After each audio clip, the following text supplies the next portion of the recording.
재밌습니다. 그래서 얼마나 더 할지는 몰라도. 자, 또 하시죠. 그 지난주에 강의할 때 두 분이 오셔가지고 저한테 뭐라고 얘기하셨냐면 사무실에 교육 있다라는 팩스 자체를 처음 받아봤대. 이 학원이 한강 이남에서 제일 오래된 학원이거든요. 제가 이 학원에만 10년 넘게 있었으니까 이게 홍보가 잘 안 되는가 이런 생각도 좀 들고 좀 그래요. 특히나 감사반연합회에서 오시는 분들 교육이 좀 잘 없죠. 교육 자체가. 세무사회는 자체적으로 지금 강의를 계속 촬영을 해가지고 그렇게 하거든요. 요번에 보니까 윤지영 세무사님 촬영하셨더라고. 혹시 그 보신 분 계신지 모르겠어요. 서울에 여한에서 서울에서 저랑 같이 실무 강의 하시는 분인데 연배가 많으세요. 그 사진으로 보면 아가씨처럼 보이는데 뭐라 해야 되지? 아줌마에서 할머니 사이? 과동기? 이렇게 또 이끼실라 그분이 이제 종소세 실무 강의를 우리나라 처음 시작하였어요. 종소세 실무 강의 없었는데 해마다 요청은 있었거든요. 그 제가 뭐라고 얘기했냐면 저는 아무 힘이 없으니까 학원에 얘기를 하세요.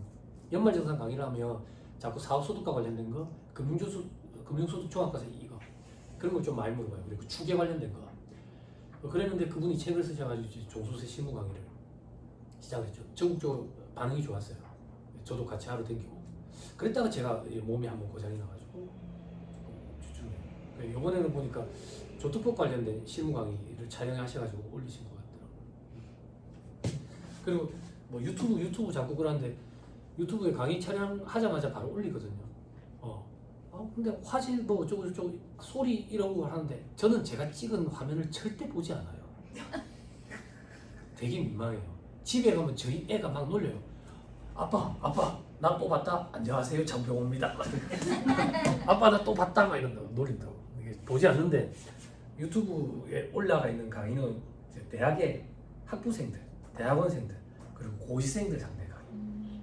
실무 강의는 여태까지 하면서 말 편하게 하고 싶어서 찍는 게 처음이에요. 여러분들 도움이 되실지 모르겠지만 차 운전하실 때 들으시면 잘 들린대. 1.5배속까지는 좀 들린대. 말이 빨라도. 그 이상 배속을 하면 잘 안 됩니다.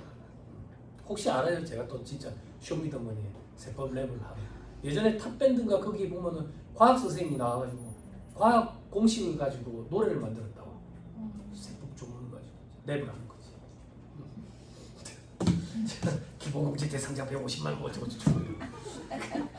자, 도라이 아닙니다. 자연스럽게 보시죠. 자, 보시죠. 사례 3번 우리 하면 되나? 사례 4번. 사례 4번 읽을 필요도 없이 2023년, 2024년 봐봐. 똑같죠? 2025년 봐봐. 이제는 늘었는데 가만 보니까 청년은 줄었다고. 그리고 청년 외가 많이 늘어서 전체적으로 상시 근로자 수는 증가한 거야. 됩니까? 돼요. 자, 다음 페이지. 2024년 공제 세액 돼 있죠? 그죠? 일단 30명 늘었는데 청년 20명, 청년 외 10명이니까 20명에 1450, 10명에 850 확인했죠? 그래서 3억 7,500 이거 머릿속에 잠깐 담아두고 자, 그 밑에 2025년 1차 연도라는 얘기는 2024년에 비해서 증가한 거. 2024년에 비해서 5명 증가했죠? 그러면 또 시작되는 거야. 시작되는 건데 청년이 증가했으면 많이 해줄 거고 일반이 증가했으면 적게 해줄 거고 청년은 증가하지 않았어. 알았다고. 청년 외가 7명이 증가했네. 근데 전체적으로는 5명 증가했으니까 5명을 한도로 해가지고 850만큼 해주는 거지. 그 다음 2차 연도 이거는 뭔데? 우리 아까 3억 7,500 해줬잖아. 인원이 유지가 되면 한 번 더 해준다지 또. 그지? 그거 얘기하는 거야. 근데 한 번 더 해주려고 보니까 청년은 감소해버린 거야. 청년이 감소해버렸다고. 감소해버렸어. 그러면 청년이든 청년이든 다 850 곱해놨지. 그죠? 그러면 청년과 청년 외 합쳐봐. 응? 30명이지 30명. 그죠? 청년과 청년 외 합쳐봐. 인원을 30명이지. 이 30명이 의미하는 것은 2023년에 비해서 2024년에 증가한 인원. 그러니까 이 얘기야. 봐봐. 2023년에서 2024년에 인원이 증가하면 시작되지. 혜택을. 그리고 고용이 줄지 않고 유지가 되면 한 해 더 해주잖아. 그래서 지금 한 해 더 해주는 거야. 65명으로 도리어 증가해버렸으니까. 그런데 청년이 줄어버렸으니까 일반으로 보고 30명이 돼서 해준 거라고. 됩니까? 되나요? 그리고 추징하는 거지. 뭘 추징하는데? 아까 청년이 줄어버리면 추징한다 했잖아요. 그래서 청년이 지금 얼마나 줄었는데? 청년이 어디 지금 뭐라고? 2명이 줄었네. 2명이. 그래서 청년 2명이 준 게 나이가 들어가지고 일반으로 갔다라고 생각하면 돼. 그래서 높은 공제액과 일반 공제액의 차이인 600만 원만큼을 계산해야 되는 거예요. 됩니까? 자, 정신 똑바로 차리세요. 점점 더 복잡해진다고. 사례 7번까지 있어. 식사하셨어요? 네. 많이 드셨어요? 네. 저 뒤에 계신 분 식사 맛있게 드셨어요? 혼자 드셨어요? 혼자 같이 드셨어요? 뭐 드셨어요? 뭐 드시고 있어요? 쌀국수. 여기 쌀국수 요 집에 저쪽에 쌀국수 집에서 몸만 와 있어요. 정신도 데리고 와야 된다고. 졸려고 폼 잡지 마세요. 강사 경력이 많으면 졸려고 폼 잡는 것도 보여요. 응? 아닙니다. 눈이 뻑뻑해서 잠시 감았어요. 그렇게 하지 마세요. 눈 뜨세요. 눈 뜨세요. 도라이 아니에요. 그죠? 여기 졸려고 오신 분 없죠? 그죠? 근데 왜 졸린데? 체력이 안 받쳐주니까. 그래요, 안 그래요?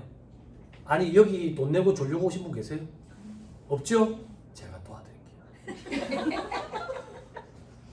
도와드릴게요. 강력한 임팩트를 들으면 졸음이 순식간에 싹 달아나요. 근데 이게 부작용이 집에 가도 잠이 안 올 거야. 그리고 내가 내일 여기 다시 올 수 있을까? 이런 생각이 드실 정도로 강력해. 네? 약속했어요? 네? 계속 볼게요. 자, 사례 5번. 복잡해집니다. 여러분 잘 따라와야 돼. 자, 연도 봐봐. 2023년, 2024년은 또 그대로야. 2025년을 봐봐. 증가했는데 청년이 증가했고 청년 외가 감소했어. 근데 청년이 많이 증가해가지고 전체적으로는 증가하는 편이야. 돼요? 자, 또 합시다. 괄호 1번에 1차 연도 공제액 3억 7,500 눈으로 확인하고 이 숫자. 익숙하니까 이 정도만 하고 넘어갈게요. 자, 이제 괄호 2번에 1차 연도 공제액이라는 얘기는 2023년에 비해서 2024년에 5명이 증가했어. 일단 증가했으니까 또 시작되는 거지. 근데 청년이 증가하면 많이 해주겠다 그 얘기야. 청년이 증가했네. 8명. 근데 청년에는 감소했네. 그지? 그럼 청년에는 신경 쓸 필요 없고 청년만 8명. 근데 전체적으로는 5명이니까 5명 한도 내에서 많은 거 1,450. 돼요? 자, 그 다음 괄호 2번, 반괄호 2번 2차 연도. 2차 연도에는 청년과 청년 외에 돼 있죠. 2억 9천 8,500 돼 있죠. 그죠? 이거 머릿속으로 암산해서 합쳐보세요. 얼마예요? 3억 7,500 한 번 더 해주는 거예요 지금. 됐죠? 됐죠? 됩니까? 상시 근로자 수 유지됐고 청년들도 유지돼요. 그럼 한 번 더 해준다고. 넘어갑니다. 자, 그리고 추징세액은 없다 그 얘기야.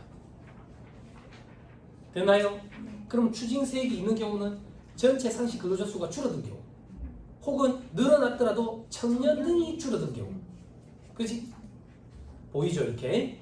됐죠? 자, 그 다음에 406번으로 가자. 자, 한 개의 연도가 더 끼었어요. 2023년, 2024년 빨리 눈으로 확인해봐. 30년, 60년. 됐죠? 그 다음 2025년 봐봐요. 54명으로 줄었어. 그럼 일단 스톱이야. 그리고 청년이 많이 줄었어. 그지? 근데 청년에는 늘었네. 그럼 청년이 실질적으로 6명 줄었고 청년 외로 4명이 간 걸로 이렇게 보는 거지. 그지? 그렇게 약해낼 거야. 근데 거기서 2026년 더 줄어버렸어요. 근데 이건 좀 편하네. 다 줄었네. 청년도 줄고 청년 외도 줄고. 됐죠? 자, 하나씩 보자. 1번에 2024년 1차년도 공제액 3억 7,500 눈으로 확인하고. 됐죠? 자, 그 다음에 2025년으로 가자. 2025년 상시 근로자 수가 줄었으니까 올 스톱이야. 새로 시작되는 것도 없어. 기존 것도 한 번도 안 해줘.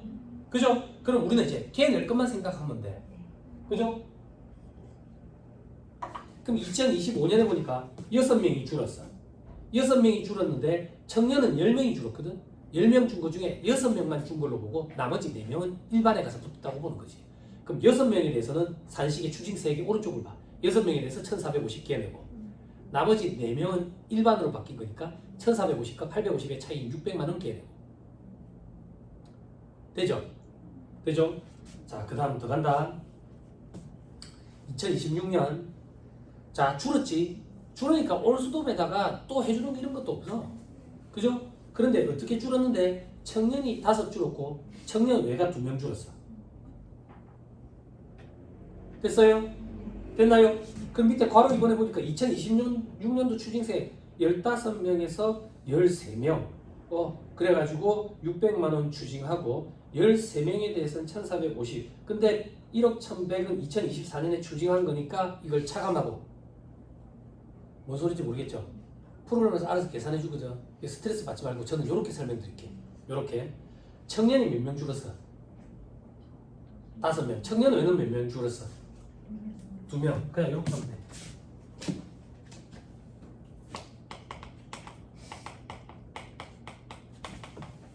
청년 외가 몇 명 줄었다고? 2명. 이렇게 하면 돼요. 요 계산한 금액이 8,950이에요. 이렇게 해도 되는데 지금 여기 산식은 누적으로 계산을 해서 빼라는 거예요. 누적으로 계산해서 이렇게 보시면 조금 더 이해가 빠를 거예요. 물론 이걸 우리가 손 계산기를 두드려 계산할 일은 없지만 이렇게 하면 이해하는 데 조금 더 도움이 되니까.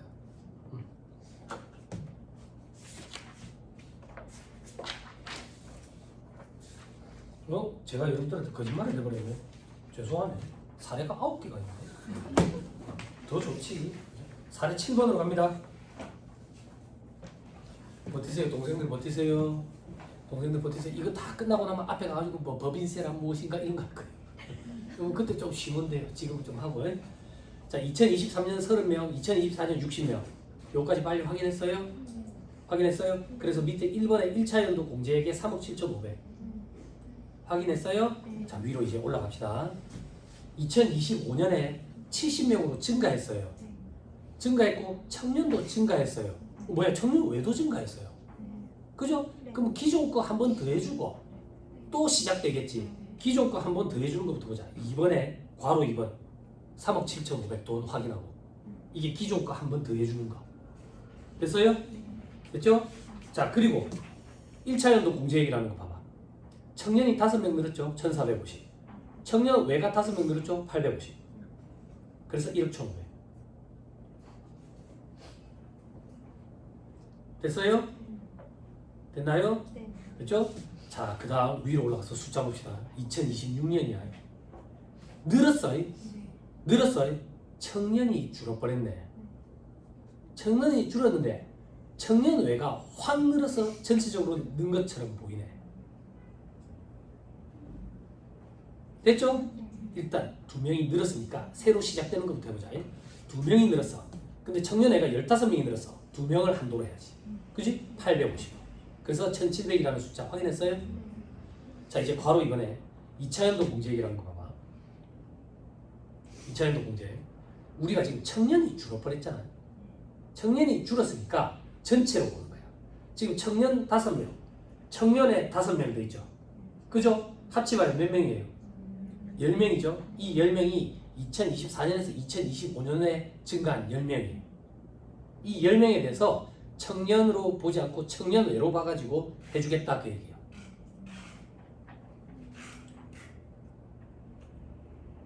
됐어요? 됐나요? 자, 이제 밑에 괄호 3번 3차연도 공제액 봐봐. 청년이 줄었죠? 그러니까 청년 외로 해주는 거예요. 20명, 10명 합치면 몇 명이에요? 30명이죠? 이 30명이 2023년 30명에서 2024년 60명으로 30명 증가한 거.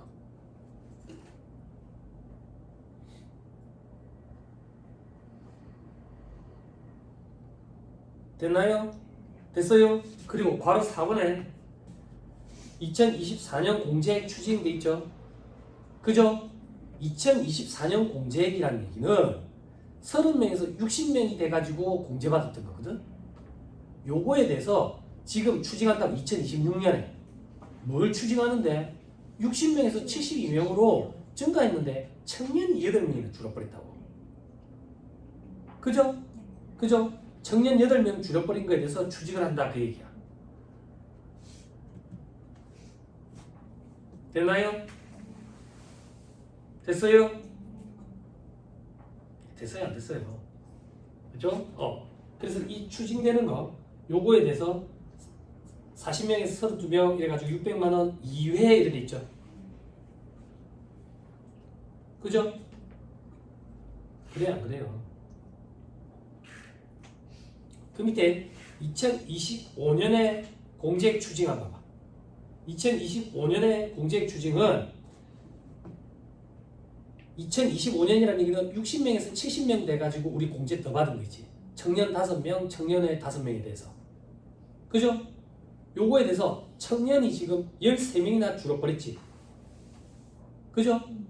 근데 청년에는 15명이 늘었잖아. 그럼 전체적으로 준 건 아니지. 그럼 청년 12명, 13명이 청년 외로 갔다라고 보면 된다. 그래서 600만 원에 대해서 추징하는 거지.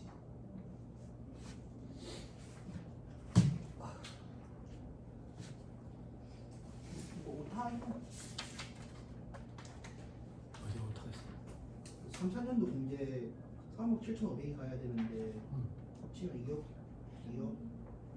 5,500이니까 어디? 청년에서 20명 3,000년도 공제액에 청년이 20명 거의 1,450인데 응. 이게 850으로 계산이 돼서 1억 7천이거든요. 네. 이게 원래 2억 9천에 하고 3억 7,500이 가야 동일한 논리가 되거든요. 이 책이랑 그렇게 되나? 예, 청년이 지금 줄었기 때문에 공제는 그대로 가고 추징은 별도로 따로 계산합니다.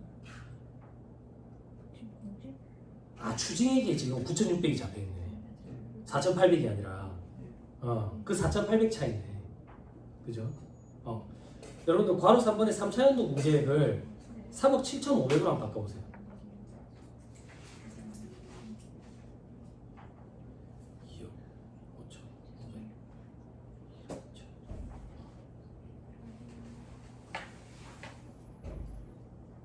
그렇게 되면 얼마? 8차연도 2025년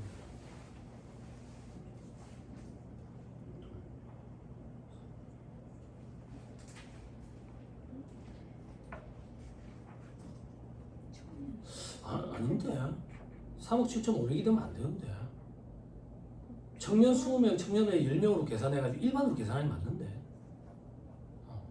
요거 제가 조금만 더 볼게요. 방금 쓰신 거 다시 지우세요. 괄호 3번에 3억 7,500 하지 마세요. 1억 7천에 8,500 하는 게 맞을 것 같은데 조금 더 검토해 볼게요. 자 마지막이 또 아니네. 사례 8번 한번 봐보세요.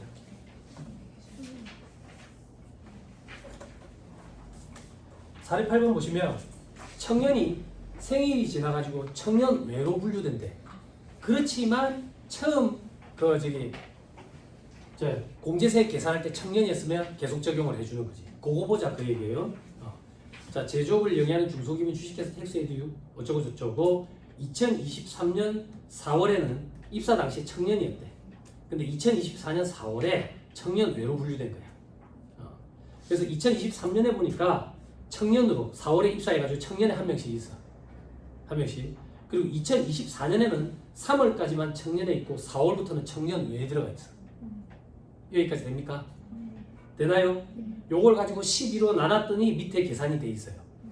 2023년에는 청년인 달이 9개월이니까 0.75. 2024년에는 0.25, 0.75. 합치면 결국 1년 내내 한 명. 되지요? 그 이후부터는 계속 청년회고. 그죠? 자, 밑에 반가로 1번에 2023년 청년이니까 0.75명이 돼서 1450. 1450. 밑에 괄호 2번에 1차 연도 공제액이라고 돼 있죠? 그죠? 자, 청년 외에 보시면 전체는 0.25 늘었죠? 그죠? 0.25 늘었으니까 청년이 있는 건 아니니까. 그죠? 요거에 대해서 850. 2차 연도 공제액이라는 얘기는 처음에 청년 0.75명에 대해서 공제받은 거 있죠? 그죠? 요거를 또 해주는 거죠. 방가로 3번에 보시면 청년 상시 근로자 수가 감소했어. 그래서 추징하는 게 논리상 타당하지만 최초로 공제받은 연도에 청년이니까 그다음 밑에 줄에 추징세액은 없는 걸로 하겠다. 자, 그럼 2025년까지 보자 봅시다. 아, 밑에 있네. 2025년. 자료에 있으니까 1차 연도 전체 증가한 거 없거든. 계속 한 명이야. 계속 한 명이야. 근데 한 번 더 해주는 거지. 유지를 하니까. 유지를 하니까. 2026년도 유지를 하니까 한 번 더 해주고. 나 버티세요. 마지막 하나만 더 봅시다. 통합 고용세액공제 그리고 고용증대세액공제. 2022년 창업했어요. 그럼 창업했으니까 상시 근로자 수는 전년도 기준으로 없었던 거야. 다 신규 채용이니까. 영위하는 중소기업의 주식회사 택시해주 어쩌고 수도권에 소재하고 있다. 2024년도에 통합고용세액공제를 선택하고자 한대. 다음 페이지. 자, 2022년에 상시 근로자 수가 30명이 증가했어요. 신규법이니까 없다가 있으니까 청년이 20명, 청년애가 10명. 밑에 괄호 1번에 보면 20명, 10명 고용증대세액공제 그 금액을 곱한 거야. 그리고 2023년에 사람이 늘었다고요. 청년도 늘고 청년외도 늘고. 됐죠? 그래서 10명 는 거. 그리고 2차년도 공제액에 2억 9천이라고 되어 있는 거 1차께 청년도 유지가 됐고 전체도 유지가 됐으니까. 그리고 2024년에는 청년 한 명 늘고 청년외가 늘었죠. 그죠? 요거에 대해서 통합고용세액공제 적용할 수 있다 그 얘기예요. 이게 두 개가 같이 가는 걸로.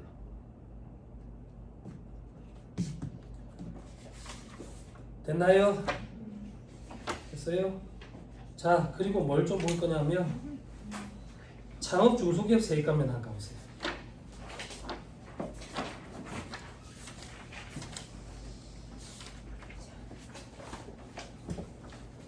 667페이지라고 합니다.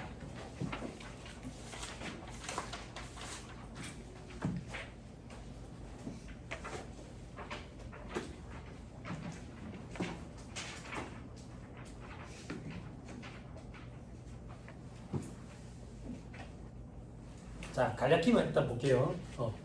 자, 창업 중소기업에 대해서 세액 감면을 해줘. 그래서 표에 보면 동그라미 1번에 창업 중소기업 오른쪽 한번 봅시다. 수도권 과밀억제권역에 수도권과 수도권 과밀억제권역은 다르죠. 그죠? 그 5년 동안 50% 해준다. 근데 우리의 관심사는 밑에 청년 창업 동그라미 니은 보세요. 동그라미 니은 100% 세금 없다고. 됐어요?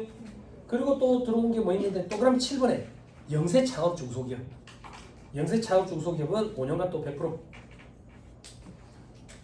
밑에 최저한세 적용 대상이라더라. 그지? 근데 100% 감면 받은 거는 제외라더라. 농특세 비과세 된다더라. 응?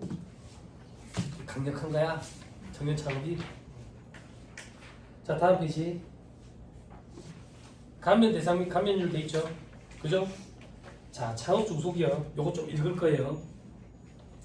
창업 중소기업이란 이전에 창업한 중소기업을 말한다. 창업 중소기업에 대해서는 해당 사업에서 최초로 소득이 발생한 과세연도와 그 다음 과세연도 개시일부터 4년 이내 총 5개 사업연도 50% 감면한다. 청년 창업이면 100% 감면한다. 즉 처음에 장사 시작은 우리 마이너스잖아. 마이너스 플러스로 돌아선 순간부터 5년이라고.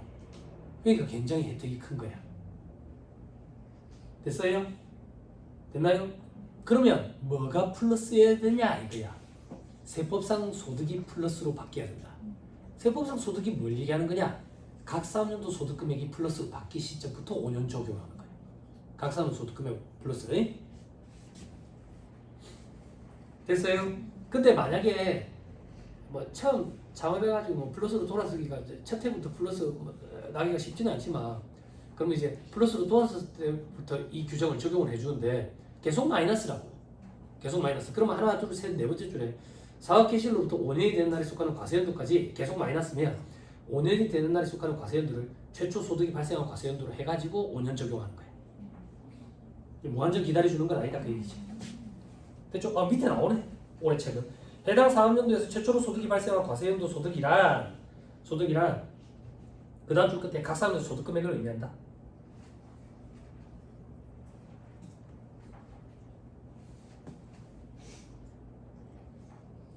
됐죠? 됐나요? 자, 그리고 밑에 괄호 2번 청년 창업 중소기업 돼 있죠? 그죠? 저 밑에 반가로 이번에 청년 창업 중소기업 범위.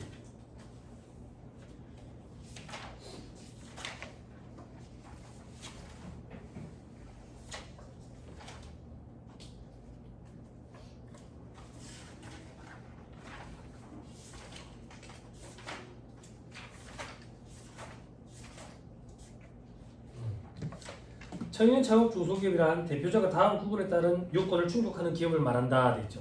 그죠? 근데 다음 페이지 봐봐요. 소득세법에 따른 공동사업장은 손익분배율이 가장 큰 사업자가 대표자야. 걔가 청년이면 돼. 걔가 청년이면. 됐죠? 자, 밑에 동그라미 1번에 개인 사업자로 창업하는 경우, 그리고 밑에 법인으로 창업하는 경우, 법인으로 창업하는 경우에는 최대 주주여야 돼, 걔가. 응. 대표자이면서 최대 주주여야 돼, 청년이. 됐죠?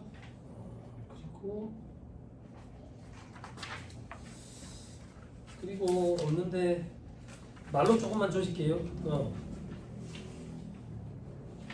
자, 그런 경우가 있대요. 청년으로 창업해가지고 혼자 단독 사업장으로 단독 사업을 하다가 한 명을 넣어가지고 공동 사업으로 바뀌었대. 공동 사업으로. 그러면 어떻게 할 거냐? 그런 질의도 있더라고. 그런 질의도 있는데 남은 기간 동안에는 청년에 관련된 이제 창업하면을 계속 적용을 받는 걸로. 또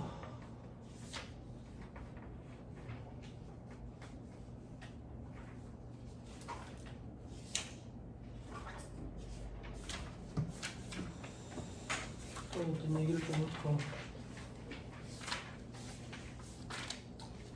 672페이지 바로 7번 한번 봐보세요. 자, 영세 창업 중소기업 돼 있죠? 그죠? 2024년 말 이전에 창업한 창업 중소기업 네. 최초로 소득이 발생한 과세연도와 그 다음부터 5년 동안 그냥 합쳐서 5년 동안 과세연도 수익 금액이 8천만 원 이하인 경우, 8천만 원 이하인 경우는 비율 곱한 금액에 세액을 감면을 한대. 수도권 과밀 억제권역 외에서 창업하면 100%죠. 됐죠? 됐죠? 그리고 괄호 8번에 두 번째 줄 수도권 과밀 억제권역 외에서 창업을 하게 되면 추가 감면이라는 걸 또 해줘.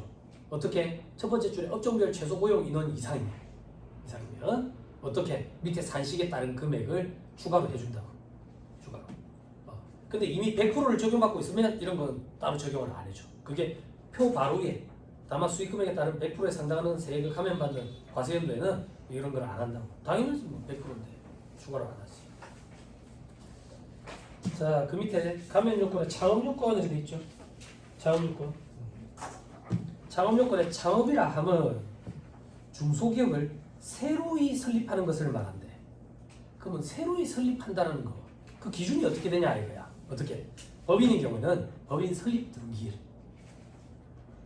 법인 설립 등기 당시에 창업 중소기업 세액 감면 적용 대상 업종을 영위를 해야 되는 거야. 그죠? 소득세 부가세법상 소득세법은 개인 사업자는 사업자 등록을 한 날 뭐 이렇게 있죠. 그죠?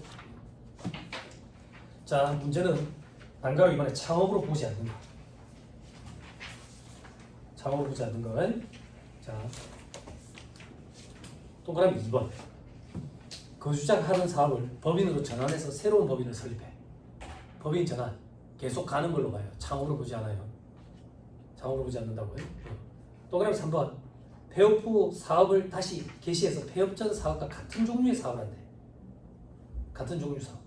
그럼 여기서 말하는 같은 종류, 다른 종류는 뭐냐 이거야. 제일 위에 두 번째 줄 한국표준사전 분류에 따른 세분류에 따른. 세분류가 다르면 다른 업종으로 보겠다 그 얘기. 그죠? 근데 이게 문제가 동그라미 4번에 사업을 확장하거나 다른 업종을 추가하는 경우 등 새로운 사업을 최초로 개시하는 것으로 보기 곤란한 경우도 있죠. 이 멘트 때문에 좀 애매해요.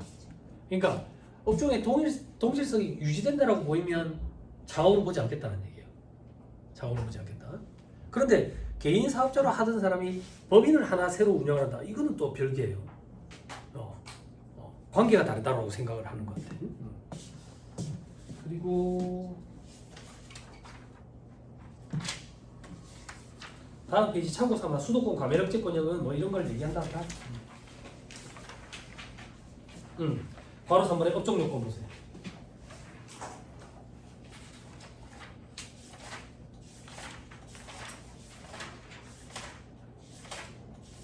책에 없는 건 말로 조금 하는데 필요하신 부분만 조금 메모를 하시면 안 되겠나 싶은데, 업종 요건에 보면 동그라미 이번에 제조업 돼 있잖아요.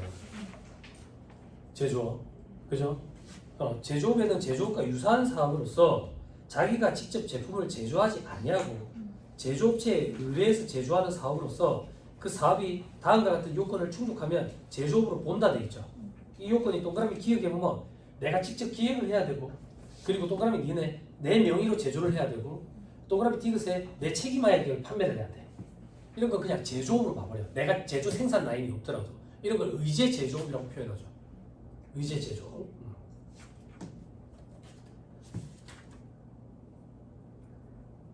근데 우리가 상표를 부착할 수 있는 권리만 취득해가지고 다른 사람 상표권을 이용할 수 있는 권리를 취득해가지고 상표를 부착해서 판매하는 거, 이건 제조업으로 안 들어가고 도매업으로 들어가죠. 도매업으로. 재미없죠? 그죠? 여러분들 이 해당 사항이 없으면 재미없어요. 저도 보면 조금. 자, 그리고 뭐 음식점업 이런 거 있고요. 관심 있으실 만한 게 음식점업 관련돼 가지고 저도 강의 준비하느라고 이것저것 많이 찾아봤는데 저도 몰랐던 규정인데 재밌는 게 있어서 조금만 언급드릴게요. 음식점 관련돼 가지고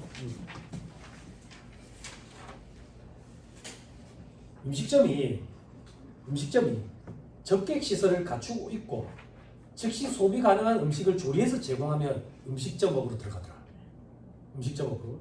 접객 시설이 있고 즉시 소비 가능한 음식을 구입해서 제공해도 음식점으로 들어가더라.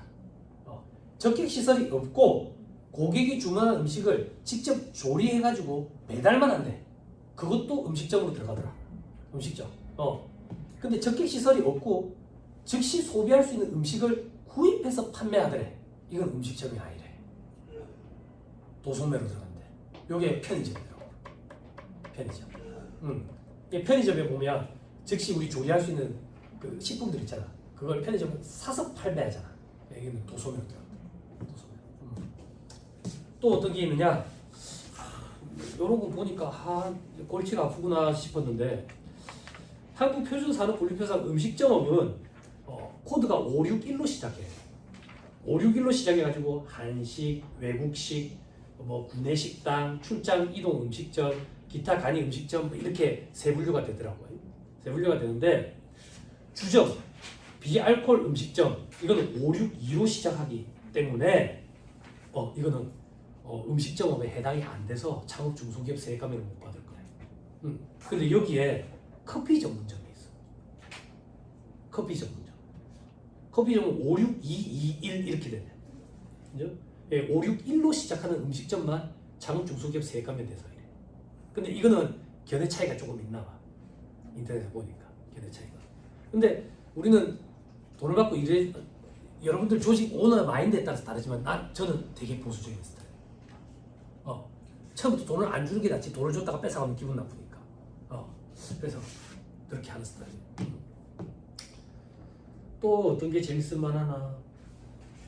프랜차이즈 또 뭐 제가 프랜차이즈 업을 관리하다 보니까 관심 있어 좀 봤는데, 우리 프랜차이즈 이렇게 하면은 프랜차이즈 본사가 실질적으로 돈을 벌지 가맹점들은 수익을 내기 어려운 구조거든요. 어느 정도 이제 자리를 잡아가지고 수익이 창출된다 싶으면 인테리어 공사를 새로 하라든지 간판을 새로 바꾸라든지 뭐 이런 것들이 계속 내려와요. 그럼 이제 본사 입장에서는 설비 매출이 계속 발생하니까 또 이제 거기서 또 남죠. 그리고 창업 지원 용역 수수료, 창업 지원 수수료라고 표현해요. 처음에 이제 가맹점 수수료 관련된 거. 그리고 이제 재료를 사다가 갖다 주죠. 그런 거 이제 운영 지원 용역 수수료라고 표현해요. 그거 말고 이제 에어컨이라든지 이런 거 뭐 빵 굽는 기계까지 사다 주는 걸 이제 설비 매출 이렇게 표현해가지고 분계를 일반적으로 끊는다고. 일반적으로 끊는데 만약에 일반적으로 사람들이 프랜차이즈 이러면 전문가학 및 기술 서비스업을 많이 떠올려. 전문가학 및 기술 서비스업을 많이 떠올린다고. 그런데 만약에 커피 전문점이야. 커피 전문점 프랜차이즈 본사인데 컨설팅을 해가지고 가맹점 점주들 관리를 한대.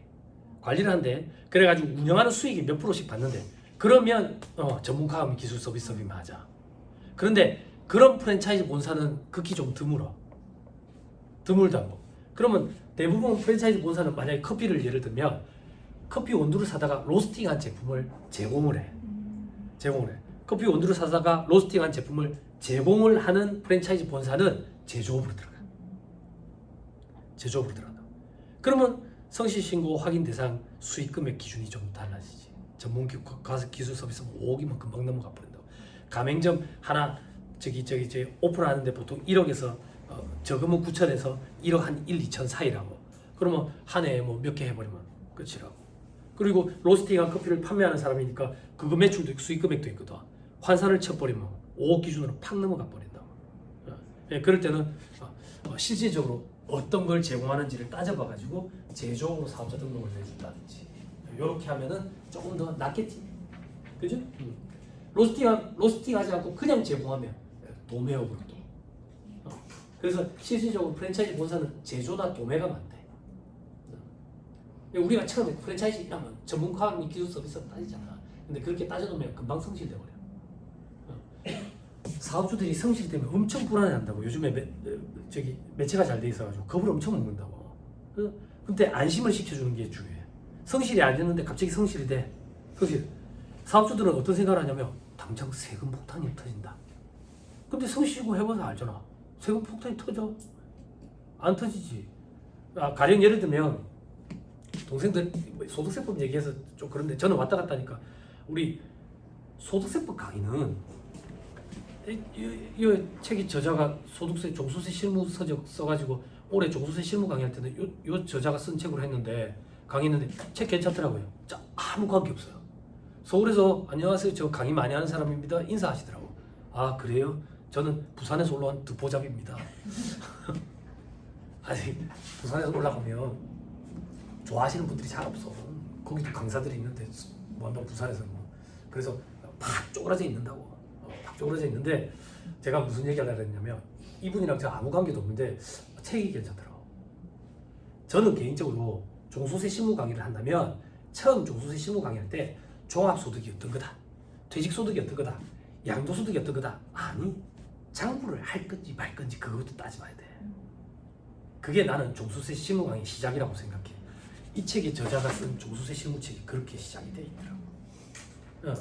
괜찮더라고. 그럼 다시 돌아가서 제가 하고 싶은 얘기는 장부를 FM 장부로 할 건지 간편한 장부로 할 건지 직전 연도 수익 금액 가지고 따지잖아. 그지? 그래서 사업주들이 겁을 내. 수익 금액만 넘었으면은 FM 장부를 해야 되니까. 수익 금액이 기준을 넘었었다고 해서 주머니에 많이 남는 건 아니거든. 그지? 거기다가 성실시고 확인 대상 사업자 해당 여부는 당해 과세연도 수익 금액 기준이지. 그래서 제가 맡고 있는 업체로 예를 들면 그 동파이프 배관 그거 러시아에서 수입해서 판매하는 업체야. 전쟁 터졌잖아. 그래가지고 자재값이 2.5배가 증가했어. 동파이프 이런 건 단가 자체 단위 자체가 크다고. 그럼 첫 해 그냥 15억 넣어버리는 거야.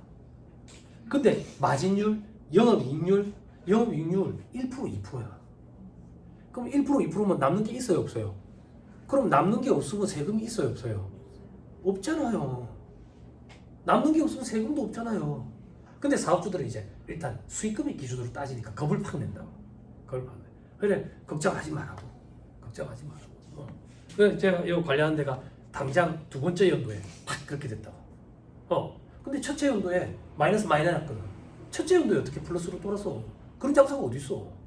마이너스 많이 났다고. 그래 걱정하지 말고. 이게 성실인데 서류만 많이 들어갔지 세금 없었다고.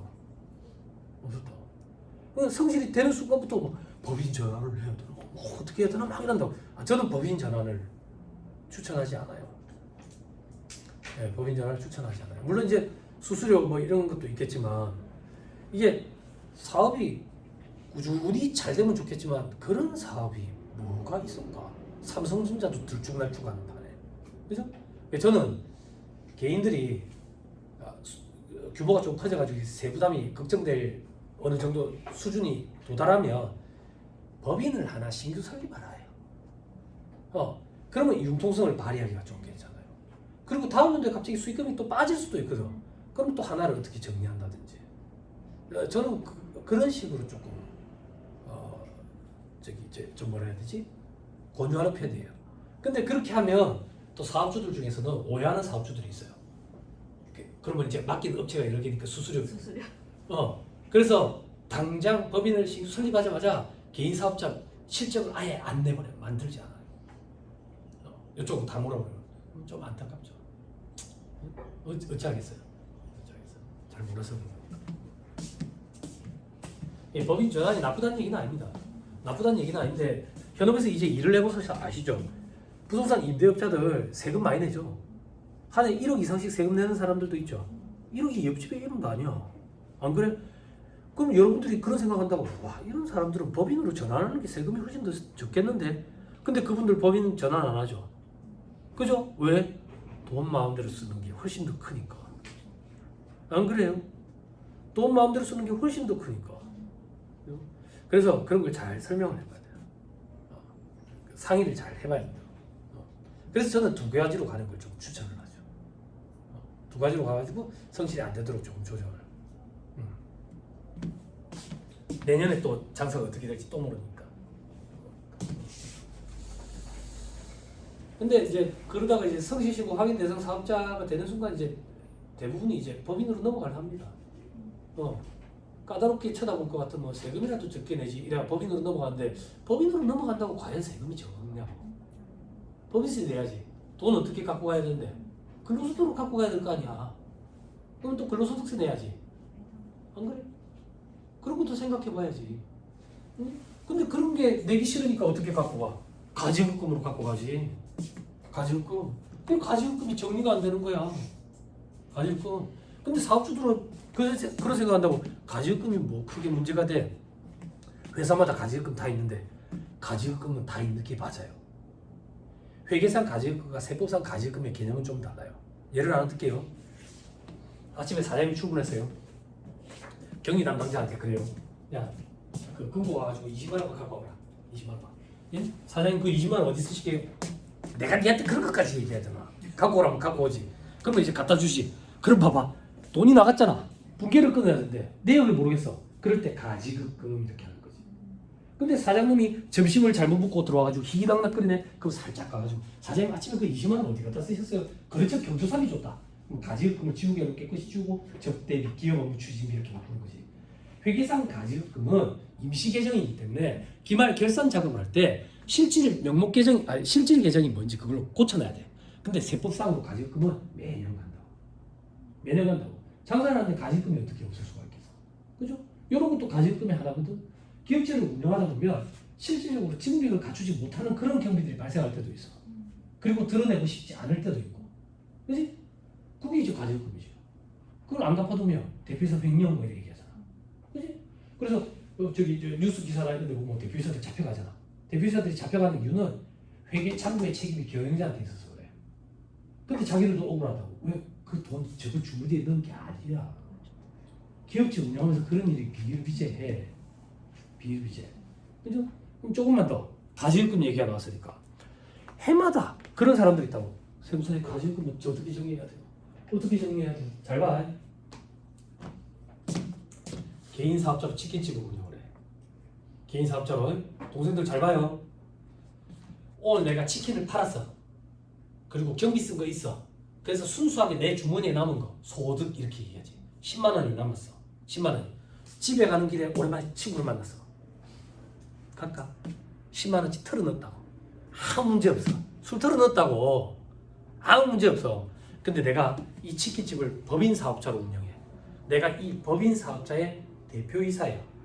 법인 사업자의 오늘 벌어들인 소득을 대표이사가 갖고 가서 친구랑 술 털어 넣어버리면 법인이라는 하나의 인격체가 대표이사라는 하나의 인격체한테 10만 원을 빌려준 걸로 처리하고 그걸 가지급금이라고 해요. 됐어. 다 됐어. 뭐가 됐는데요? 가지급금 어떻게 정리해야 되는지 다 됐지. 어떻게 정리해야 돼요? 뭐야 함정 없어. 빌려준 걸로 처리한다며. 그럼 어떻게 하면 가지급이 정리돼? 갚아 넣어야지. 아니 여러분 웃을 일이 아니라 한번 생각해봐. 갚아 넣어야 정리가 되지. 근데 문제는 뭔데? 갚아 넣기 싫은 거야. 갚아 넣기 싫은 거지. 응?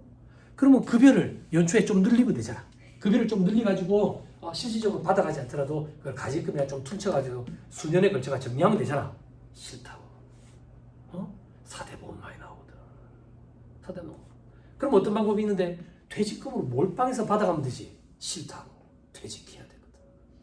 죽을 때까지 해먹고 싶은데. 그러니까 어디서 주워들은 얘기를 가지고 등기사의 가족들을 집어넣어가지고 와이프한테는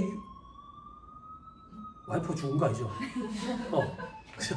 와이프한테 유고지만큼 주식평가를 해가지고 증여를 해가지고 감자를 해가지고 배당을 해줬었고 그 난리를 치는 거야. 차등 배당을 했었고 막 난리를 치는 거지. 안 돼 그런 거. 차등 배당이 과거에는 재밌었지만 이젠 증여세도 과세되기 때문에 재미가 없어. 그럼 또 어떤 방법이 있는데 자기 주식을 취득해가 난리를 치는 거야. 난리를. 근데 몇 년 전부터 서울에서 법인들 전수조사 들어간다잖아. 자기 주식 갖고 있는 법인들. 업무문간 가지급이라고. 가지급. 왜 골머리 아파하는지 모르겠어. 가지급을 정리하는 방법. 갚아 넣으면 된다. 설득을 잘하면 돼. 설득. 자랑 좀 할까? 제가 관리하는 업체에 대표님 그 가지급이 한 3억 있었거든. 3억. 올 초에 법인세 신고할 때 8천까지 줄였다고. 급여를 인상시켜가지고 수년에 걸쳐서. 물론 지금 좀 한 2억도 됐을 거야. 자겠어. 우리가 가지급을 좀 정리해줘야지. 네? 그러면 대표이사들은 처음에 그 생각한다고. 가지급 뭐 어떤 불이익이 있는데 법인세법상 가지급 특수관계인에 대한 업무가 가지급 불이익이 있죠. 인정이자 계산하죠. 그리고 지급이자가 소금으로 인정 안 돼요. 그리고 돈이 떼이더라도 대손 처리 못하고요. 대손 충당금도 설정을 못해요. 그렇게 얘기하면 대표이사들은 별로 와닿지 않아. 대출 한도가 안 나오지. 가지급은 많으니까. 요 얘기지. 아니 누가 대출을 내주겠어. 봐봐. 자산부채 자본이야. 자산부채 자본인데 자산이 요만큼인데 이 자산 중에 가지급이라는 자산이 요만큼이야. 그럼 실질적으로 자산은 요만큼밖에 없잖아. 그러니까 한도가 안 나오지. 그럴 때 돼가지고 이제 돈줄이 막히니까는 가지급 정리해야 된다고 막 그랬었는 거야.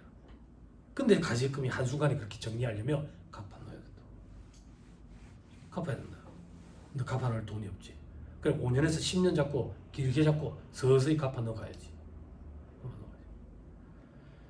유튜브 이런 데 보면 자극적인 멘트 많아요. 빨간 글씨로 돼 있어요. 법인의 가지금을 세부담 없이 정리하는 방법. 법인의 이익잉여금을 세부담 없이 갖고 갈 수 있는 방법. 내가 여태 강의 헛했구나. 참 부끄럽다. 내가 모르는 그런 방법이 있었어? 강의 한 60분인데 다 보면 마지막에 결국 없습니다. 없어요. 별개의 인격체예요. 세부담 없이 돈을 갖고 갈 수가 없어요. 그렇게 생각해야 돼. 물론 이제 뭐 배당도 제 결산 배당도 정기적으로 좀 때리고 이렇게 하면 되겠죠. 그죠? 근데 실질적으로 배당을 지급은 하진 않죠. 그죠? 그래 원천세 시골을 누락하죠. 그죠?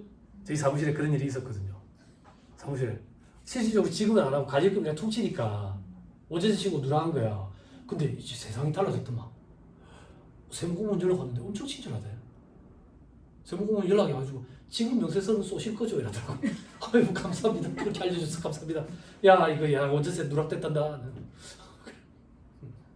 어떻게 세무사가 원전세까지 결제 보지는 않잖아. 그렇지만 그죠. 아니 친절하더라고. 지금 명세서 누락 그거 쏘실 거죠? 감사하지. 지금 명세서 무섭잖아. 그런 빨간 글씨에 현혹될 필요 없어요. 인터넷에 보면 그런 말 엄청 많아요. 성실신고 확인 대상 사업자에서 피해갈 수 있는 방법. 네이버 검색창에 그런 게 검색 문건이 한 10만 건 돼요. 10만 건. 그런 10만 건의 검색 기록을 보면 어떤 느낌이 드냐면 쟤야 도둑놈 천지구나.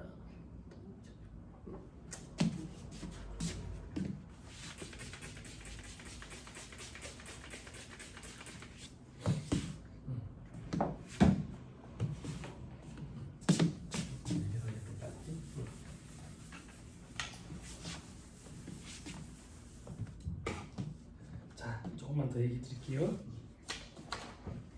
그러니까 제가 아까 성실이라고 겁을 낼 필요 없다는 얘기는 수익금액 기준을 가지고 성실인지 여부를 판단하지만 세금 계산은 주머니에 남은 걸 가지고 세금 계산을 한다고.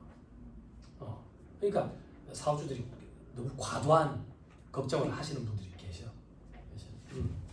그리고 뭐 성실하셔서 그렇다 이렇게 얘기하면 또 좋아하실 거예요. 농담입니다. 죄송합니다. 그래? 자, 그리고 여러분 저도 이거 몰랐는데 차고사만 한번 들어보실래요?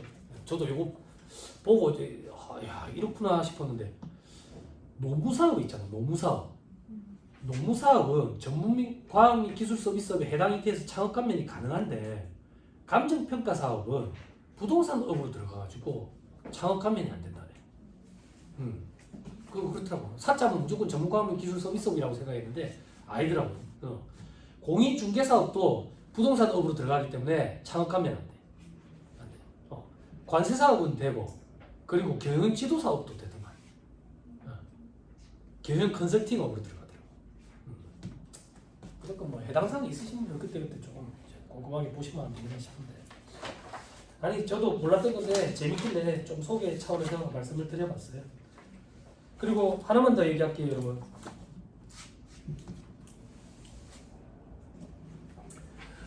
그 우리 통신 판매업 있잖아. 통신 판매업. 이 통신 판매업이 세 분류가 통신 판매업이거든. 분류 코드가 4791 이렇게 되는 게 세 분류 통신 판매업이에요. 그럼 세 분류에는 4791 하나2 하나9 이래가지고 전자상거래 소매 중개업, 전자상거래 소매업, 기타 통신 판매업 이렇게 세 가지가 통신 판매업이에요. 근데 통신 판매업의 소분류 상위 분류는 무점포 소매업이야. 479가. 그러니까 통신 판매업이 되려면 점포가 있으면 안 돼. 점포가 있으면 안 돼. 그걸 좀 주의해야 돼. 점포가 있으면 이건 통신 판매업이 아니라 제조, 도매업 이렇게 분류가 돼. 그 제조 사업체가 통신 판매업을 같이 한다 그러면 제조업인 거야, 제조. 그렇게 되더라고.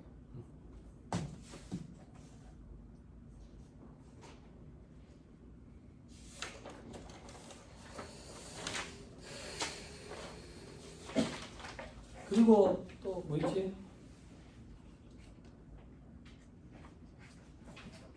공방 이런 데도 뭐 있던데 공방 제조업이거든요. 제조. 그냥 교육 지원 서비스업이 되려면 거기서 뭐라 해야 되지?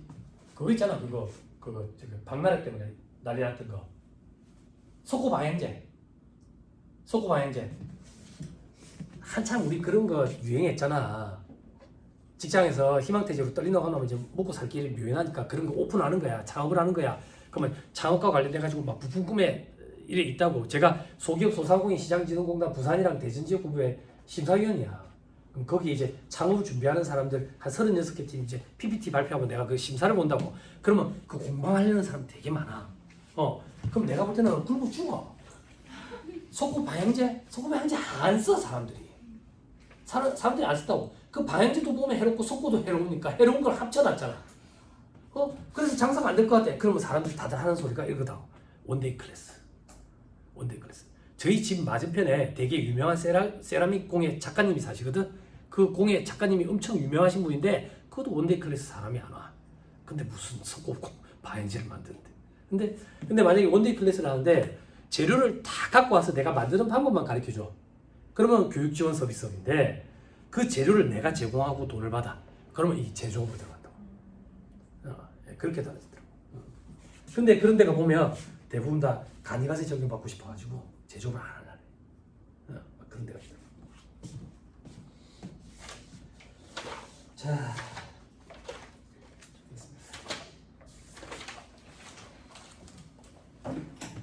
그리고 이거는 제 실제 사례니까 조금만 설명을 드릴게요.